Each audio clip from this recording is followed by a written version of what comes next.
ನಮಸ್ಕಾರ. ಆರ್-ಸಿ-ಬಿ ಮುಂದಿನ ಪಂದ್ಯ ಯಾವಾಗ, ಯಾರ ವಿರುದ್ಧ, ಎಲ್ಲಿ, ಎಷ್ಟು ಗಂಟೆಗೆ ಆರಂಭವಾಗುತ್ತಾ? ಇಲ್ಲಿದೆ ನೋಡಿ ಪಂದ್ಯದ ಸಂಪೂರ್ಣವಾದ ಮಾಹಿತಿ. ಸ್ನೇಹಿತರೆ, ಈ ಬಾರಿಯ IPL 2026ರಲ್ಲಿ ಮೊಟ್ಟ ಮೊದಲ ತಂಡವಾಗಿ ಆರ್-ಸಿ-ಬಿ ಪ್ಲೇಆಫ್ಗೆ ಎಂಟ್ರಿ ಕೊಟ್ಟಿದೆ. ಆರ್-ಸಿ-ಬಿ ತಂಡಕ್ಕೆ ಕ್ಯೂ ಬಿದ್ದಿದೆ ಅಂತಲೇ ಇಲ್ಲಿ ಹೇಳಬಹುದಾಗಿದೆ. ಒಟ್ಟಾರೆಯಾಗಿ ಆರ್-ಸಿ-ಬಿ 13 ಪಂದ್ಯ ಇಲ್ಲಿ ಆಡಿದರೆ, ಇನ್ನು 14ನೇ ಪಂದ್ಯ ಯಾರ ವಿರುದ್ಧ ಆಡಿದೆ ಅಂತ ಈ ಒಂದು ವಿಡಿಯೋದಲ್ಲಿ ಪ್ರತಿಯೊಂದು ಅಪ್ಡೇಟನ್ನು ತಿಳಿಸ್ಕೊಡ್ತಾ ಬರ್ತೀನಿ. ಆದ್ದರಿಂದ ದಯವಿಟ್ಟು ನೀವೇನಾದರೂ ಇನ್ನೂ ನಮ್ಮ ಒಂದು ಯೂಟ್ಯೂಬ್ ಚಾನಲ್ಗೆ ಸಬ್ಸ್ಕ್ರೈಬ್ ಆಗಿಲ್ಲ ಅಂದರೆ ಸಬ್ಸ್ಕ್ರೈಬ್ ಆಗಿ. ಹಾಗೆ ನೀವು ಆರ್-ಸಿ-ಬಿ ತಂಡದ ಅಪ್ಪಟ ಅಭಿಮಾನಿಗಳಾಗಿ ಈ ಒಂದು ವಿಡಿಯೋ ನೋಡ್ತಿದ್ದಲ್ಲಿ ದಯವಿಟ್ಟು ತಪ್ಪದೆ ಒಂದು ಲೈಕ್ ಮಾಡಿ. ಸ್ನೇಹಿತರೆ, ಇನ್ನು ಆರ್-ಸಿ-ಬಿ ತನ್ನ ಶುಭಾರಂಭದ ಪಂದ್ಯದಲ್ಲಿ ಮೊಟ್ಟ ಮೊದಲ ಪಂದ್ಯವನ್ನು IPL 2026ರಲ್ಲಿ SRH ವಿರುದ್ಧ ಆಡಿದ್ದು ಬೆಂಗಳೂರಿನ ಚಿನ್ನಸ್ವಾಮಿ ಮೈದಾನದಲ್ಲಿ ಮೊದಲ ಗೆಲುವು ಕಂಡರೆ, ತನ್ನ ಎರಡನೇ ಪಂದ್ಯದಲ್ಲಿ ಬಲಿಷ್ಠ ಬ್ಯಾಟಿಂಗ್ ಲೈನಪ್ ಹೊಂದಿರುವ CSK ತಂಡವನ್ನು ಎದುರಿಸಿತ್ತು. 5 ಬಾರಿಯ ಚಾಂಪಿಯನ್ ಪಟ್ಟ ಅಲಂಕರಿಸಿದ CSK ತಂಡದ ವಿರುದ್ಧವೂ ಕೂಡ ಆರ್-ಸಿ-ಬಿಯಲ್ಲಿ ಗೆದ್ದು ಬಿಗಿದರೆ, ತನ್ನ ಮೂರನೇ ಪಂದ್ಯದಲ್ಲಿ ರಾಜಸ್ಥಾನ ತಂಡವನ್ನು ಎದುರಿಸಿದ್ದು ಗುವಾಹಟಿಯಲ್ಲಿ ಆರ್-ಸಿ-ಬಿ ಮೊಟ್ಟ ಮೊದಲ ಸೋಲನ್ನು ಈ ಬಾರಿಯ ಸೀಸನ್ 2026ರಲ್ಲಿ ಕಂಡಿತ್ತು.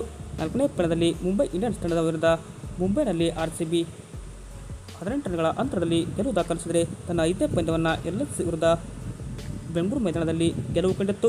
6ನೇ ಪಂದ್ಯದಲ್ಲಿ ಡೆಲ್ಲಿ ಕ್ಯಾಪಿಟಲ್ಸ್ ವಿರುದ್ಧ ಆರ್-ಸಿ-ಬಿ ಬೆಂಗಳೂರಿನಲ್ಲಿ ಸೋಲು ಕಂಡರೆ, ತನ್ನ 7ನೇ ಪಂದ್ಯದಲ್ಲಿ ಗುಜರಾತ್ ಟೈಟನ್ಸ್ ವಿರುದ್ಧ ಆರ್-ಸಿ-ಬಿ ಬೆಂಗಳೂರು ಮೈದಾನದಲ್ಲಿ ಗೆದ್ದು ಬಿಗಿತ್ತು. ತನ್ನ 8ನೇ ಪಂದ್ಯದಲ್ಲಿ ಆರ್-ಸಿ-ಬಿ ಡೆಲ್ಲಿ ಕ್ಯಾಪಿಟಲ್ಸ್ ವಿರುದ್ಧ ಡೆಲ್ಲಿಯಲ್ಲಿ 9 ವಿಕೆಟ್ಗಳಿಂದ ಗೆದ್ದು ಬಿಗಿದರೆ, ಆರ್-ಸಿ-ಬಿ ತನ್ನ 9ನೆಯ ಪಂದ್ಯದಲ್ಲಿ ಗುಜರಾತ್ ಟೈಟನ್ಸ್ ತಂಡವನ್ನು ಅಹಮದಾಬಾದ್ನ ಮೈದಾನದಲ್ಲಿ ಎದುರಿಸಿದ್ದು GT ವಿರುದ್ಧ ಕೂಡ ಆರ್-ಸಿ-ಬಿ ಗೆದ್ದು ಬಿಗಿತ್ತು.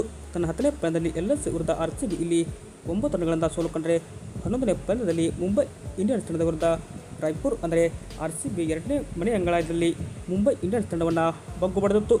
ತನ್ನ 12ನೇ ಪಂದ್ಯದಲ್ಲಿ ಆರ್-ಸಿ-ಬಿ KKR ತಂಡವನ್ನು ರಾಯ್ಪುರ್ ಅಂಗಳದಲ್ಲಿ ಎದುರಿಸಿದ್ದು, ಅಲ್ಲಿನೂ ಕೂಡ ಆರ್-ಸಿ-ಬಿ 6 ವಿಕೆಟ್ಗಳಿಂದ ಗೆದ್ದು ಬಿಗಿದರೆ, ತನ್ನ 13ನೇ ಪಂದ್ಯದಲ್ಲಿ ಪಂಜಾಬ್ ಕಿಂಗ್ಸ್ ತಂಡವನ್ನು ಅವರ್ಧನದಲ್ಲಿ ಧರ್ಮಶಾಲಾದಲ್ಲಿ 23 ರನ್ಗಳ ಅಂತರದಲ್ಲಿ ಗೆಲ್ಲುವ ಮುಖಾಂತರ ಆರ್-ಸಿ-ಬಿ ಇತಿಹಾಸವನ್ನು ನಿರ್ಮಿಸಿತ್ತು.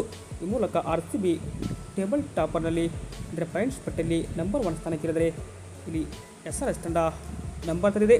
ಆರ್-ಸಿ-ಬಿ ತಂಡಕ್ಕೆ ಮುಂದಿನ ಪಂದ್ಯ ಇರೋದು ಇಲ್ಲಿ ಬಲಿಷ್ಠ SRH ವಿರುದ್ಧ ಮತ್ತೊಮ್ಮೆ ಆಡ್ತಾ ಇದ್ದಾರೆ. ಆರ್-ಸಿ-ಬಿ ಇದು ಕೊನೆಯ ಪಂದ್ಯ ಅಂತಲೇ ಇಲ್ಲಿ ಈ ಒಂದು ಸೀಸನ್ನಲ್ಲಿ ಹೇಳ್ಬೋದು.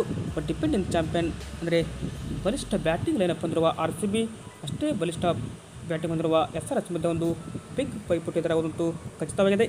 ಮೇ 22ರಂದು ಆರ್-ಸಿ-ಬಿ ಮತ್ತು SRH ವಿರುದ್ಧ ಹೈದರಾಬಾದ್ನಲ್ಲಿ ಈ ಒಂದು ಪಂದ್ಯ ನಡೀತದೆ. ಬಟ್ ಈ ಒಂದು ಪಂದ್ಯದಲ್ಲಿ ಕೂಡ ಆರ್-ಸಿ-ಬಿ ಕರಾಮತ್ತು ಮಾಡಿ ಗೆಲ್ಲುವ ಸಾಧ್ಯತೆ ಇದೆ. ಬಟ್ ಆರ್-ಸಿ-ಬಿ ಏನಪ್ಪ ಅಂದರೆ ಈಗಾಗಲೇ ಪ್ಲೇಆಫ್ಗೆ ಎಂಟ್ರಿ ಕೊಟ್ಟದ್ದು, ಬಟ್ ಟಾಪ್ 2ನಲ್ಲಿ ಫಿನಿಶ್ ಮಾಡುವ ಎಲ್ಲ ಸಾಧ್ಯತೆಯೂ ಕೂಡ ಎದ್ದು ಕಾಣ್ತಿದೆ.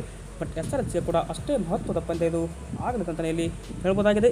ವಿಡಿಯೋ ಇಷ್ಟವಾದಲ್ಲಿ ಲೈಕ್ ಮಾಡಿ. ಹಾಗೆ ನಿಮ್ಮ ಪ್ರಕಾರ ಆರ್-ಸಿ-ಬಿ SRH ವಿರುದ್ಧ ಗೆಲ್ಲುತ್ತೋ ಇಲ್ಲೋ ಎಂಬ ನಿಮ್ಮ ಅನಿಸಿಕೆಯನ್ನು ಕೂಡ ತಪ್ಪದೆ ಕಮೆಂಟ್ ಮಾಡಿ. Thank you.